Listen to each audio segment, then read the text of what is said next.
And we're both smiling because I appreciate this individual to come on the podcast today. So, welcome everybody to the Vault podcast.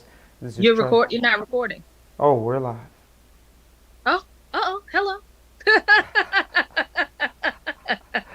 It's always the best way to start. It's like a candid picture, man. You know, everything's candid nowadays. So I always appreciate the beginning blurb. It shows that we're still human, even though you went to the Olympics. So it's always appreciated to have Olympians. Still grace our presence. These people that have. Would you say you've run around the planet?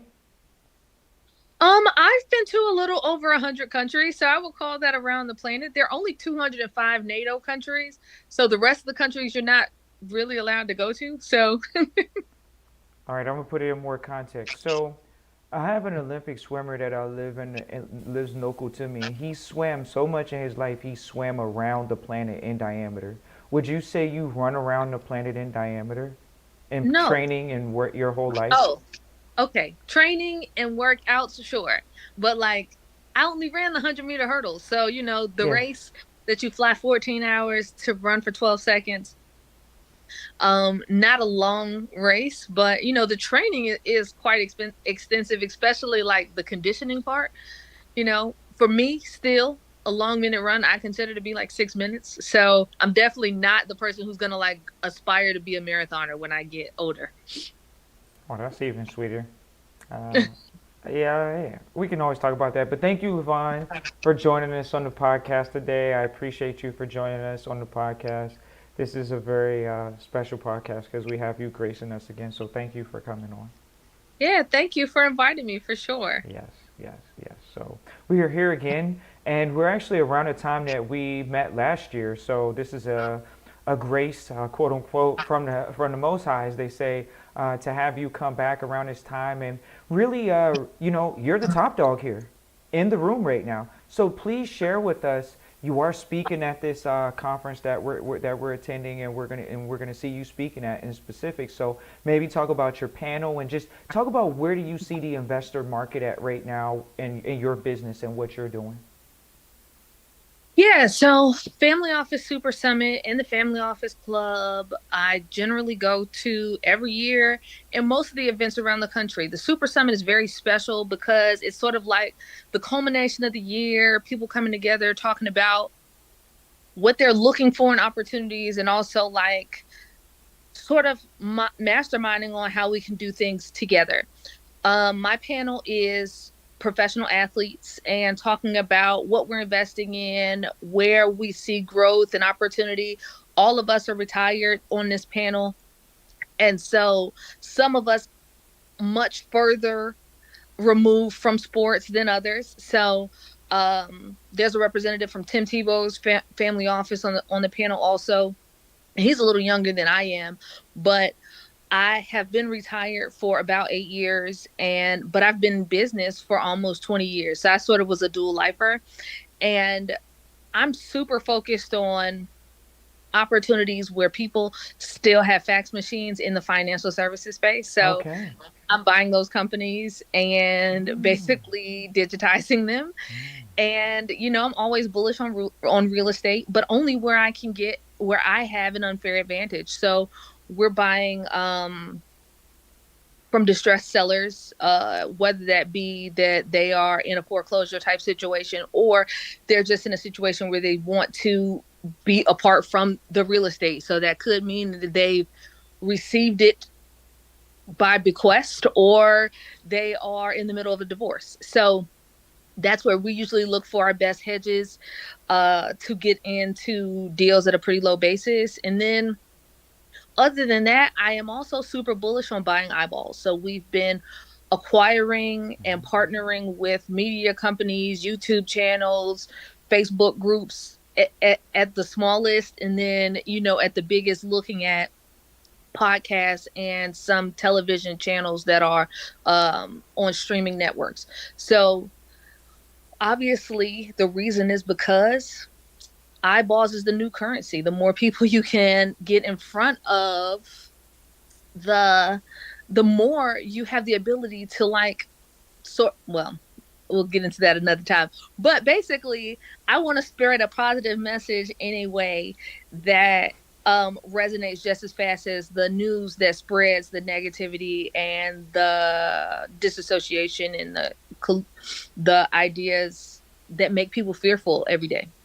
I'm happy to hear that. It's interesting because we are in well, it's not a social media war, but it's definitely a content and eyeball type of environment where you are almost battling. Are you going to stand up? And now do we have to have these positive media sources, like you say, not just complete term positive, but just not even just termed alternative, but just having quality algorithms towards those views just as much as every other content that goes up. That's right. Good, good, good. So, man, you said so much, and so okay, what's the hottest industry do you think 2024 you're looking to pitch, and maybe you're looking to invest in possibly? So 2024 is going to be right around the beginning of the time where you'll see a lot more commercial properties come available because of bridge lending and things like that, and people thinking that they'd be able to get out of those loans and into some longer term products. And with rates as they are, it's just not cash flowing the way that will like make that make sense. So that most people will be trying to get out of those assets. So we'll either be looking to acquire that debt or to acquire those properties with partners. I'm not an operating partner anymore in things that have to do with real estate, so I'm always looking for the great boots on the ground, great partners who love that and like to provide them with support, capital, and legal compliance, that sort of thing. Okay. So I would like for you to pitch your pitch that we talked about on our last interview, which was you helping 1,000 people get funding. Yes. So between last year and now, I'd say that there's been a combination of such. Okay. So I intended to help 1,000 people get whatever kind of financing they needed to get into their next deal, whatever that may mean. Um, and I'm still going to do that. My bold and ambitious goal for 2024 is to give out $1 billion. So that means that I have to be very much more intentional on meeting the people who are doing the things and empowering them to keep doing things by giving them more money. So if you need money for things such as acquisitions, mergers, real estate, I am definitely interested in having a conversation about it. Okay, and so give us the okay. I'm conscious of time here. So give us the top three traits that you're looking for from great operators. Ooh, okay. So great operators are always looking for their unfair advantage in the thing that they do well. Okay. They are always learning and they are very much focused on how they add value to the situation, not necessarily that they can do all things in that business, but saying, okay, this is my strength and this is my weakness. And how can we align to do things better? So, those are the three things that I really look for: somebody who really knows where their strengths are, but also knows where their weaknesses are. Yeah, that's something that I've actually heard across the board from people at the level that you're speaking about. That when they're looking to find operators, even being able to being able to bring bad news to the table and adjust and make the adjustments is that. What do you think about that one? Of course, not being able to have tough conversations put you in the situation where you end up either waiting until it's too late to get a solution, and that's all ego driven. So you have to sort of be in the position where you're like, I'm okay being uncomfortable. I know this is going to suck, but people respect you more for being like, okay, this is what we planned, this is what's happening, and like, let's all hands on deck until we figure out how we can make this work, or like cut our losses and get out of there. Okay, so we're gonna get specific here in a second, but Yeah. so this family office event for people that aren't in that room, what are they missing out on? So Everybody is one connection away from changing their life. And so being in the room, you allow yourself to just have conversations and find the potential next business partner, the potential next capital partner, the potential next client that could introduce you to a world that you've never even considered. Okay. Because when you found alternatives, quote unquote, could you share that briefly, that story briefly? Yeah, so I have been in real estate for a very long time. When I finished law school, I was doing mainly bankruptcy, which was like my head. I got access to deals and I was working with athletes.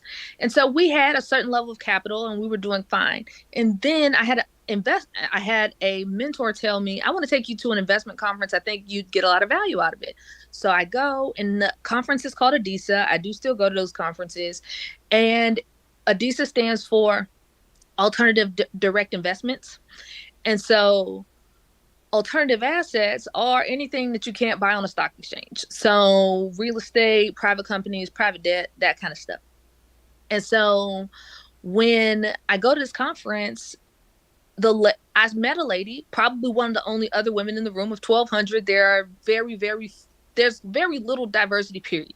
So women included, not so many. So the one lady in the room, she walks up to me and she says, tell me what kind of deals you're doing because I just want to do business with you just so I can, bridge the gap for another woman, right? And I'm like, okay. So I tell her, and then and at the time, I'm doing deals between $1 and $5 million in commercial real estate with professional athletes, helping them get the cash flow to cover their lifestyle.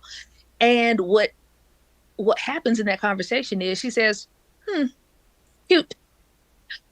I can't do anything with that. I don't do deals smaller than 80 million. And Exactly. for someone to say something so confidently and calm at a number that I had not even mentally forged, um, was the tone enough for me to say, I have to find out more about this and what she's talking about and how I can do this. And that's literally what took me down the rabbit hole into securities law and sort of sparked the practice and the building of what I've been doing since 2017. Even recently, the private event that you did in the, was it Dominican? Dominican. Yep. Talk about that briefly. It's private, but just what's that like? What are people missing on that and the thought process? Yeah. So for me, I just wanted to bring together people who I really thought were good people who needed to be in a room together to know each other. Because what I realized in all of the people who I know, we all sort of operate in silos. Although we are all doing great things, we weren't doing anything together. And so I brought this 20 people together. None of them knew each other. And we spent 5 days in Dominican Republic, which is, my home country by blood, but from the accent, I'm from Virginia. Um, but we got to really spend time and learned a lot. That like there are a lot of men who felt like they don't know any other men who like their wives, who love their kids, who were looking at legacy in the way that we were, and that we were able to build some great relationships there and do business. And people have invested with each other and like really lean on each other since that event, which was in July. And we're looking forward to doing another one in March, which is going to be a little cooler because it's going to be on a cruise. So we're sort of captive. Oh, hold on, hold Uh, on, hold on, hold on, hold on. Is this the risk now? All yes. right, cool. I know what time it is, so we just need the details. Sounds like it's going to be a great 2024 already. Yes. And I'm opening that up to inviting probably around 15 or 16 more people. Hmm. The same 20 most likely will come. And one of the things that I think is unique about my event is we don't have any paid speakers. Every person who's coming and who's speaking is coming because they are a part of the community. They want to add value and they are not speakers. Like they're literally just coming, telling their story and saying like, this is how I add value. And then they realize like they have a story to tell and they probably should be speakers, but like, yeah. Yeah, yeah, yeah. So, all right, so now we're going to shift our gear to being a third generation trustee and operating out of a private family foundation. what does that look like for you? Even you now, operating as less of a hands-on operator or active operator, but you're still active in some respects, but not as more of a startup off the ground business operator. Could you talk about what that looks like, what someone can look forward to, just painting a picture of what it looks like operating out of a private family foundation, and operating, because I know you do things with young ladies as well. So I would love for you to just, that's the issue, of my humble opinion, is wrong with the communities. We're not promoting enough charity, which still deals with investment. And you're the Mhm. perfect person to talk about it. You're the money lady and charity. So could you please share? Yes. So from the philanthropy side, I am super, number one, I'm just a believer that like a lot of people can do things. They just don't have, number one, the belief, but number two, the access to sufficient levels of capital to get things done, partially because they don't know. And so I run a fiscal sponsor program out of our nonprofit called Amplify Access. And it's an initiative to bring more people, more capital, but like help them frame doing what they do now in a bigger way. So let's say you flip houses or you do Airbnb or you are running a tax office. What does that look like if someone gave you $10 million, right? For most people, it's not something they've ever considered. So it needs to frame. But from that, I go to women's organizations and just teach capital raising and give out checks um, from there. And a lot of that is an initiative that allows most people to meet family offices and to meet big investors who will give them their first check as philanthropy, but it allows them the basically risk-free dollars that now they can learn who you are. And when you do well with the risk-free dollars, now you might get a real allocation from them in the future. So that's where I've been focused over there. As a trustee, I would say that like overall, I'm in a very blessed scenario. Number one, because my grandfather laid the foundation that a lot of you guys are laying for your future generations, and my grandfather is still alive, so I get the bonus wisdom of him being 90 and being like, okay, give this person grace because of this, you're not thinking of this because of this. And like me having to just like, I was sort of just the like academic who came into a business and said like, all right, this needs to go like this, and this as a business person, and took a little bit of that like we were giving our family members too much grace. And now I hold every family member accountable to adding value to the family. So you can't just work here just because you're in my family. What do you do that adds value? And until you have it, you can like leave and come back. That's fine. But I won't be babysitting anybody. And nepotism only works well for your culture of your company if you can justify why they're there. And hopefully you will have like I have some really dope family members.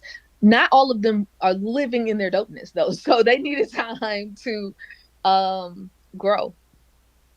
It's interesting. You were really going in right there and sharing a lot of quality family woes, but also sharing the pluses, the rewards of having family come together. But it's always interesting to have somebody in the thick of it share the family woes, because you even the investors that like, when you did the event, it's like, okay, well, yeah, we're talking the first gen in here. We really got to talk the second gen. We got to talk the third gen immediately, because Yeah. it's not the first gen that really has the biggest issue. Of course, they can you share with them that it's probably the hardest, but outside of that, still second and third gen have communication barriers and challenges that are just going to have to be overcome, and things that they're going to have to do. So, thank you so I think much. the biggest barrier the second and third gen has is they psychologically are worried that they'll not live up to the expectations or the quote unquote pressure of being the predecessor. What I try to tell people is that you don't have to be. What you have is called a real advantage. You're already on step 7, so you don't have to worry about steps 1 through 6.